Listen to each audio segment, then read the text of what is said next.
8 de la mañana con 37 minutos. Francisca Bahamondes y la agenda económica. ¿Cómo estás, Fran? Hola, Buenos ¿qué tal? días. Buen día, ¿cómo están? Vamos Muy a partir bien. esta revisión de las noticias económicas de esta jornada con lo que ha sido ya la tónica. Ustedes también lo conversaban con la senadora antes de irnos a la pausa. Todo lo que tiene que ver con la reforma previsional. Ayer se dio otro paso relevante en relación a la discusión de este proyecto. Logró salir la reforma previsional de la Comisión del Trabajo. Estaban bastante ahí conformes también los parlamentarios que forman parte de esta comisión. Y también por parte del Ejecutivo, por cierto, porque era el acuerdo al que se había llegado, ¿no? Hay que recordar que este acuerdo se suscribió, podríamos decirlo, el año pasado, cerca de agosto, si mal no recuerdo. Y era justamente que esta reforma pudiera ir avanzando y pudiera ya salir de esta comisión en enero, a fines de enero. Esto ocurrió finalmente el día de ayer, pasada las 10 de la noche de este lunes aproximadamente se despachó este proyecto hasta la Comisión de Hacienda y en la votación se ratificaron algunos puntos de las indicaciones como por ejemplo la licitación de los actuales afiliados y también algunas indicaciones relacionadas al sistema único de cobranza de las cotizaciones previsionales. También acá se discutió la opción de que las cooperativas puedan constituir en sociedad una administradora, de pensiones, las cotizaciones de independientes y también el régimen de inversiones, entre otros puntos que estaban también considerados y que estaban, por cierto, pendientes en la discusión para esa jornada. Uno de los temas que extendió el debate durante este martes dice relación sobre el artículo que establece que la Superintendencia de Pensiones podrá ir realizando licitaciones públicas y que permitirá también la licitación de los actuales afiliados. Y con esto, uno de los objetivos que también decían ahí las autoridades es introducir un mayor grado de competencias entre las administradoras actuales. Ahí el gobierno entonces decía y enfatizaba que esto iba a permitir el ingreso de nuevos actores. Otro de los puntos que también se ratificó durante esta discusión antes de que este proyecto pasara a la Comisión de Hacienda es el aumento de la pensión garantizada universal. Acá en la discusión también se definieron los tramos de este aumento y la manera en la que va a operar una vez que ya este proyecto se apruebe, ¿no?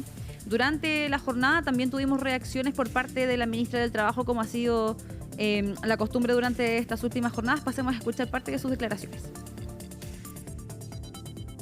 Se produce la licitación de los actuales afiliados, que es lo que hoy día además se votó, para que en el futuro más cotizantes de Chile puedan acceder a menores comisiones, como lo ha demostrado la licitación de los nuevos afiliados y que lleva ya nuestro país varios años en ejecución. En este paso, diría yo, que es de una comisión, pero que es un paso gigante. Vamos a seguir con toda la convicción en los próximos días empujando que este proyecto se apruebe por el bien de los pensionados del país, de los futuros jubilados, por el bien de Chile y también por el bien de su sistema político, que le ha costado tanto ponerse de acuerdo en un tema que es de lo más trascendental para la vida de las personas. Un punto en el que también concordaban los senadores que forman parte de esta comisión del trabajo del Senado, haciendo precisamente ese hincapié, ¿no? Lo que costó también llegar a estos acuerdos. Acá se habla bastante de poder valorar los acuerdos que se alcanzaron de manera transversal entre los partidos oficialistas y también, por cierto, los de oposición. Ahora, ¿qué es lo que queda, Fernando Carola, para este proyecto? Ya pasó a la Comisión de Hacienda, se espera que se discuta durante esta jornada también. El Consejo Fiscal Autónomo tiene que pronunciarse en relación a la sostenibilidad fiscal de la reforma.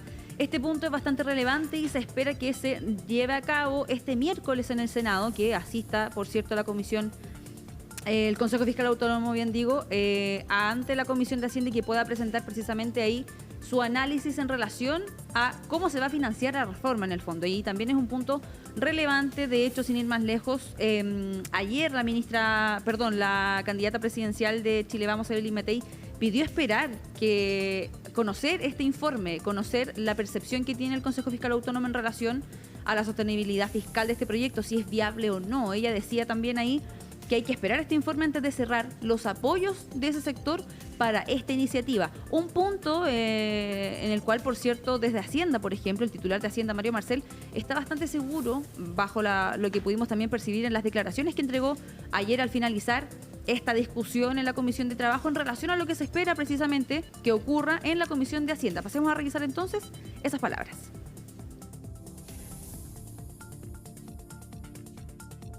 El Consejo Fiscal Autónomo va a hacer su presentación el miércoles en la mañana. Nosotros ya, como Ministerio de Hacienda, ya la semana pasada hicimos una presentación ante el Consejo Fiscal Autónomo, le entregamos todos los antecedentes. Entiendo que ellos al mismo tiempo han estado consultando a expertos. No le vamos a decir al Consejo Fiscal, sobre todo por la A de autónomo, qué es lo que tiene que decir, pero tenemos mucha confianza en cuanto a que lo que se ha estado trabajando es sostenible fiscalmente, es responsable y es responsable en las dos dimensiones de responsabilidad. Claro, el ministro ahí decía responsable en las dos aristas de responsabilidad, por una parte refiriéndose precisamente a la sostenibilidad fiscal y por otra parte también a lo responsable que hay que ser dentro de los grupos políticos para tomar decisiones que van a impactar directamente en la jubilación de los actuales jubilados y de los futuros jubilados también. Vamos a seguir hablando de pensiones, Fernando Carola, pero esta vez nos vamos a enfocar en uno de los puntos que de hecho fue aprobado durante este fin de semana. Hay que recordar que la Comisión de Trabajo también sesionó de forma extraordinaria sábado y domingo, y uno de los puntos que se aprobó durante esas jornadas dice relación con los fondos generacionales. En el fondo esto busca reemplazar los multifondos actuales, que son de la letra A a la letra E, y es uno de los cambios que precisamente se busca implementar a raíz de la reforma, y estos fondos, estos multifondos, serían reemplazados por fondos generacionales. La idea matriz en el fondo de este asunto es que cuando uno sea más joven, el fondo en el que uno tiene su ahorro esté un poco más expuesto, ¿no? ¿Por qué se señala este punto? Porque habría más posibilidad de que en caso de que la rentabilidad no fuera bueno, no fuera favorable, tienes un tiempo de años más extenso para poder ir recuperando, y en el fondo para que cuando ya te toque jubilar, el monto sea más favorable hacia la persona que lo va a hacer. Hayas recuperado la rentabilidad que se, entre comillas, perdió. Claro, en el fondo lo que acá se sostiene es que cuando tú eres más joven, en el fondo vas a tener más espacio si es que tu rentabilidad de tu fondo no le fue tan bien. En cambio, lo que pasa ahora en los multifondos, tú puedes escoger como afiliado en qué fondo estar, claro, entre los de mayor riesgo, los de menor riesgo. Acá lo que se busca es eliminar en el fondo que la persona pueda escogerlo, sino que se va a establecer de acuerdo a la edad. Se va a asignar de acuerdo a la edad. Vamos a pasar a revisar algunas declaraciones que pudo recopilar nuestra compañera del equipo de economía, Natalia Muñoz. Ella estuvo reporteando durante la jornada de este lunes todo lo que tiene que ver con los fondos generacionales. Ella también consultó cuáles son los riesgos, si es que esta medida precisamente va a ir en línea de apoyar lo que ya hablábamos acá recién, lo que tiene que ver con la rentabilidad. Vamos a pasar a revisar en primera instancia las declaraciones de Guillermo Larraín, el ex superintendente de pensiones y académico de la Facultad de Economía y Negocios de la Universidad de Chile. La diferencia, que es bastante grande, es que multifondos permite que cada uno de nosotros pueda cambiarse de fondo y de FP cuando uno quiera. Y esa posibilidad de que uno se cambie no existe en los fondos generacionales. La única cosa que uno pudiera velar es qué ocurre si es que el proveedor que me asignen en la licitación, en una de esas por alguna razón no me gusta. Bueno, probablemente uno lo que pudiera hacer es poder moverse, ¿no es cierto?, de un proveedor a otro. Hay algunos de los puntos que están considerados dentro de los fondos generacionales. También pudimos tener reacciones de Soledad Ormazábal, ella es ex integrante de la Mesa Técnica de Pensiones, que también hacía alusión a algunos beneficios que buscaría la implementación de este nuevo sistema en cuanto a los fondos, y también algunos contras o algunos riesgos que también podrían estar implicados en estas alternativas. Pasemos a revisar parte de sus palabras. La ventaja es que se va a evitar cambios inconvenientes de tipos de fondo o gente que está muy lejos de su perfil de riesgo y horizonte de inversión. Sin embargo, el problema podría ser que se está limitando la capacidad de elegir de los trabajadores. Fernando Caroles, ha sido un punto de los que se podrían considerar como cuestionamientos a esta medida, que ya no habría libertad de elegir por parte de los afiliados en qué fondo, en el fondo, valga la redundancia, dejar mi ahorro para ver cuánto va a rentar. Esa ha sido una de las críticas a raíz también de esta situación, y para poder ahondar, para poder analizar un poco más de qué va esta medida, de cómo podría afectar también de forma positiva o negativa a los afiliados, vamos a tomar contacto con nuestra entrevistada en este momento. Ella es María Eugenia Jiménez, directora ejecutiva de Brain Invest, a quienes ustedes ya pueden ver en la pantalla. María Eugenia, muchas gracias por este contacto con Agenda Económica. María Eugenia, ¿nos escucha? Vamos a retomar. Hola, buenos días. Ahí sí la Ahí escuchamos. estamos, la Buenos escuchamos días. perfecto. Sí, sí, te escuchaba abajo, ahora sí. Súper. Muchas gracias por este contacto. Como ya lo decíamos, estamos abordando las dudas que han surgido en relación a los fondos generacionales. Ha sido una de los puntos que ya se aprobó en la Comisión de Trabajo. También ahí ha recibido cuestionamientos. Y bajo su percepción, María Eugenia, ¿cuál podría ser la calificación de este cambio? No sé, hay algunas personas que dicen que podría implicar riesgos. Hay algunos que dicen que vendría a estabilizar, entre comillas, en cierto sentido también todo lo que tiene que ver con la inversión. No sé cómo lo ve usted. O sea, yo creo que la mayor característica tiene que ver con la estabilidad del portafolio en el cual se va a invertir en cada fondo generacional. Estos fondos están de acuerdo a la edad y por lo tanto van a tener un mayor riesgo asociado en su cartera de inversión para aquellas personas más jóvenes y va descendiendo cuando uno cumple edad y se acerca a la edad de jubilación. La teoría dice que las personas debieran invertir de acuerdo a su tolerancia de riesgo y eso tiene mucho que ver con la edad y el horizonte, es decir, el tiempo que va a invertir. La historia nos ha demostrado que cuando la gente se cambia, generalmente lo hace a destiempo, ¿ya? Existen excepciones. Hay personas que saben mucho de los mercados financieros, pero no es la mayoría. Claro. Por lo tanto, si tú tienes una cartera estable, eso no garantiza que no van a haber rentabilidades negativas, porque siempre el mercado es fluctuante, pero una cartera estable en el largo plazo hace que tú puedas optar a instrumentos que en el largo plazo van a ser más rentables. La lógica dice que en la renta variable, en el largo plazo, siempre va a ser más rentable que la renta fija. Pero si tú tienes un porcentaje importante de inversionistas que está cambiándose de opción de inversión, hace que aquel que invierte deba vender y al vender no necesariamente lo vende al mejor precio. Por lo tanto, el hecho de que se prive la posibilidad de cambiar de fondo, esta cantidad de personas que tenga su plata en ese fondo va a hacer que esa cartera sea más rentable. Entiendo. María Eugenia, y otro punto que también se ha mencionado dentro de este debate y que tiene que ver con el comportamiento de las personas que forman parte del sistema de las AFP. Se ha hablado hace un tiempo de un comportamiento más bien pasivo, porque se ha visto, quizás no en la mayoría, y usted también lo indicaba, hay personas que conocen precisamente mucho más de lo que tiene que ver con las inversiones y también hacen sus movimientos quizás un poco más a tiempo, pero hay un grueso que quizás es un poco más pasivo y que en el fondo, acá dicen algunos que este cambio no afectaría en gran magnitud, al menos esa participación en el fondo o el comportamiento de los afiliados. Pero por otra parte hay quienes dicen también que acá podría haber una rentabilidad menor al aplicar este tipo de medida, porque al haber una inversión de fondos previsionales en que la gente quizás no pueda hacer estos cambios o no pueda cambiarse, quizás uno podría pensar que habría quizás una menor competencia. No sé cómo lo ve usted dentro de los pros y los contras. Hay dos o tres cosas que hay que aclarar. Primero, la mayoría de las personas tiene ahorros más bajos respecto a aquellos que tienen más. Los que tienen mucho más ahorros son personas que tienen más altos ingresos y han podido cotizar toda la vida y no hay que olvidar que parte de los fondos de pensiones también están las cuentas voluntarias. Me refiero a la APB, al depósito convenido y la cuenta 2. Quienes ahorran más son los que ganan más.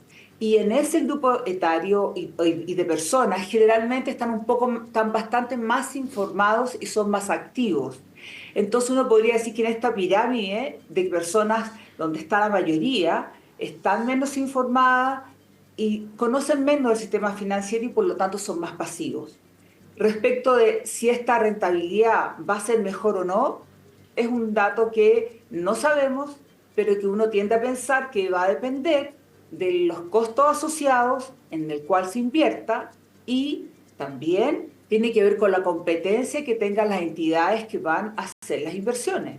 Porque cuando uno tiene una cantidad de entre comillas, clientes que están obligados a estar en los fondos, porque viene el tema de la licitación, ¿no? La licitación va a traer una competencia fuerte.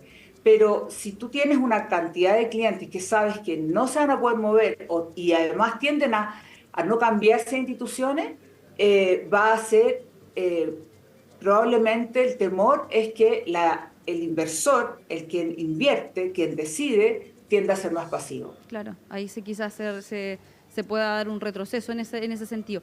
Pero también quería justamente, a raíz de lo que estaba mencionando en relación a la licitación de stock, que fue uno de los puntos que también se aprobó ayer antes de que el proyecto saliera a la Comisión de Hacienda, ¿cómo se podría proyectar, podríamos decirlo así, quizás la mezcla entre distintos factores que hasta ahora tiene o están contenidos en este proyecto, por una parte lo que tiene que ver con los fondos generacionales y también con la licitación del stock de afiliados? ¿Cómo podrían conjugarse, por ejemplo, estos dos factores al momento de, ya sabemos que no podemos hablar quizás de una rentabilidad porque no es algo que haya ocurrido en sí, pero cómo podría funcionar en el escenario de que estos cambios también se implementen en estas dos aristas, por ejemplo? Bueno, aquí hay varias cosas. Uno, está el que existan nuevos actores. Eso es una competencia importante destacar. La duda está quiénes son esos actores detrás de quienes estén dentro de esa compañía o empresa. Se espera que existan intereses de compañías importantes internacionales y que éstas traigan mayor competencia. También es cierto que en esta licitación uno espera que la gente se informe y por lo tanto elija el mejor inversor. Y desde el punto de vista de la competencia, el resultado se va a ver en el largo plazo, porque por 1, por 2 o por 4 años no es un tiempo como para poder decir qué inversor es más eficiente que otro. Pero en el largo plazo va a haber historia y las personas van a poder elegir con mayor información. Y por ese lado uno piensa que las empresas se van a esforzar a tener mejor rentabilidad. Ahora, el mercado es el mismo, para todos en la misma condición. El hecho de tener una cartera de inversión estable en el tiempo, es decir, el monto en el cual se invierte, eso da la garantía de que la rentabilidad debiera ser más estable. El nivel de riesgo que se asuma en cada cartera es lo que nos permite pensar y estimar que la rentabilidad puede ser mayor. Por lo tanto, yo más bien soy del pensamiento que aquellas personas que se acerquen a la edad de jubilación probablemente van a tener una rentabilidad más acotada. Y ahí hay un grupo de personas que a lo mejor podrían o quisieran estar en un portafolio distinto.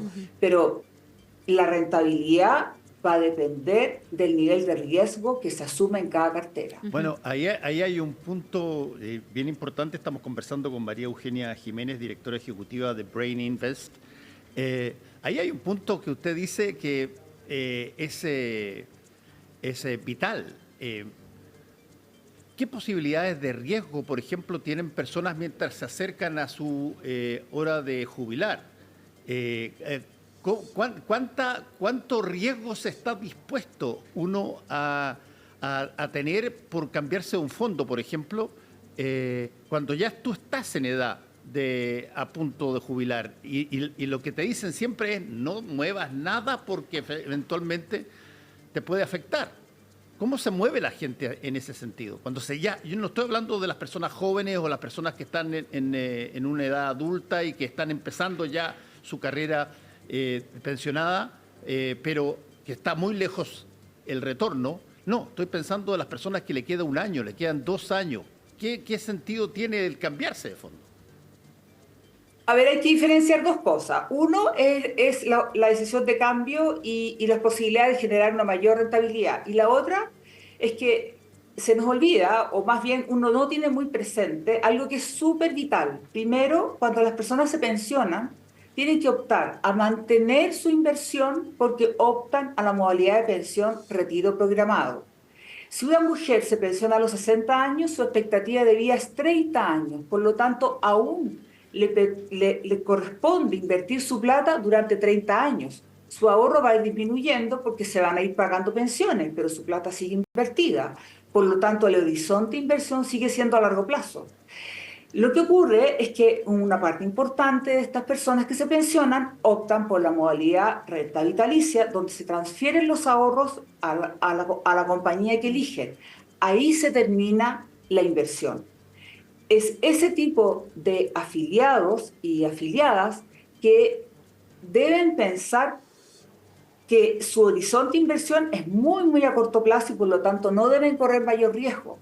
Lo segundo es que uno tiende a pensar que el fondo E, por ejemplo, que hoy existe, es el más seguro, y no es así, porque el fondo E hoy tiene un 95% en renta fija y un 5% solamente en renta variable. Y uno tiende a pensar, es un fondo seguro, pero cada instrumento en el cual está invertido tiene un promedio de inversión, de duración en los instrumentos, de un promedio de 10 años.